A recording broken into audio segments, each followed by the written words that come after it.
அற்புத கீர்த்தி வேண்டின் ஆனந்த வாழ்க்கை வேண்டின் நற்பொருள் குவிதல் வேண்டின் நலமெல்லாம் பெருக வேண்டின் கற்பக மூர்த்தி தெய்வ களஞ்சியம் இருக்க சென்று பொற்பதம் பணிந்து பாரினில் பொய்யில்லை கண்ட உண்மை. வணக்கம். பயிற்சியில் மீனராசிக்கான பலன் எப்படி இருக்குன்னு இப்போ பார்க்கலாம். 4ஆம் இடத்துல ராசியாதிபதி 4ஆம் இடத்துல போகிறது நல்ல விஷயம்தான்.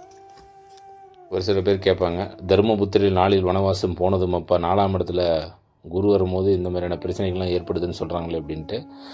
அது பெருசாக பயப்படணும்னு அவசியம் இல்லை. ஏன்னா ராசியாதிபதியே குரு தான், அவர் தான் 4ஆம் இடத்துக்கு போகிறாரு. அப்போ பெரிய பிரச்சனைகளில் இந்த குரு கொடுக்க போகிறதில்ல. ஒரு ஆறுதலான விஷயம் மீனராசிக்காரங்களுக்கு. இப்போ நிறைய பேர் வண்டி வாகனம் வாங்கக்கூடிய ஒரு யோக பாக்கியம் இருக்குது, வீடு வாங்கக்கூடிய ஒரு யோகம் இருக்குதுன்னு சொல்லலாம். எல்லாம் கொஞ்சம் முயற்சிகள் அதிகமாக எடுக்கணும். முயற்சிகள் அதிகமாக எடுத்து பெறக்கூடிய ஒரு காலகட்டமாக இருக்கணும். ஏன்னா ஏற்கனவே ஜென்ம சனி இருக்கு இல்லையா, அது ப்ளஸ் 4ஆம் இடத்துல குரு இருக்கிறது. இந்த விஷயம் 4 குரு சிறப்பு, ஜென்மத்தில் சனி இருக்கிறத நம்ம கருத்தில் கொள்ளணும். அதில் ஒரு சின்ன சின்ன போராட்டத்துக்கு அப்புறம் தான் கிடைக்கும். அதற்கான முயற்சிகள் நிறைய நம்ம செய்யணும்.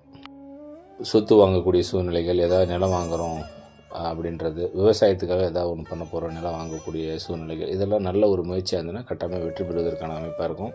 ஆனால் ஒரு சின்ன குழப்பம் இருக்கும். என்னென்னா, இந்த மீனராசியில் தான் புதன் நீசமாவார் இல்லைங்களா. ஆனால் ராசியாதிபதியே போய் 4ஆம் இடத்துல இருக்கிறது ஒரு சில பேருக்கு ஹெல்த் வைஸ் கொஞ்சம் சின்ன சின்ன பாதிப்புகள் இருக்கும். தாயாரோட ஹெல்த் வைஸ் கொஞ்சம் நல்லா பார்த்துக்கணுன்றது இருக்கும். ஒரு சில பேருக்கு ஸ்கின் சம்மந்தப்பட்ட பிரச்சனைகள் வருவதற்கான ஒரு சூழ்நிலை கொடுக்கும். குழப்பமான மனநிலை இருந்துக்கிட்டு இருக்கும். அதை தெளிவுபடுத்துறதுக்கு மெடிடேஷன்,